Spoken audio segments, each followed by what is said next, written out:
Hey guys, and welcome back to App Tutorial. In this video, we're gonna look at how to log in to your Bumble account in PC. Now let's begin. On any browser of your choice, simply type bumble.com and hit on enter right now. This right here is the interface of Bumble.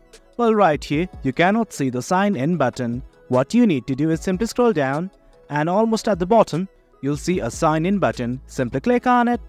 Then do note that you can sign in using your mobile number, Apple ID or Facebook as well.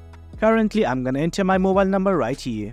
Once you've entered it, what you need to do is simply hit on continue. Then it's gonna provide you something like this. That's a CAPTCHA. Simply enter it.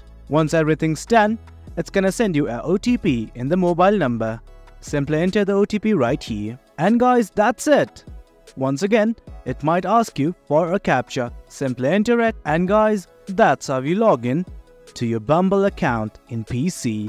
Hope you guys found this video informative, and for more content like this, to remember to hit like, share and subscribe. Your support fuels us. Until next time, thank you.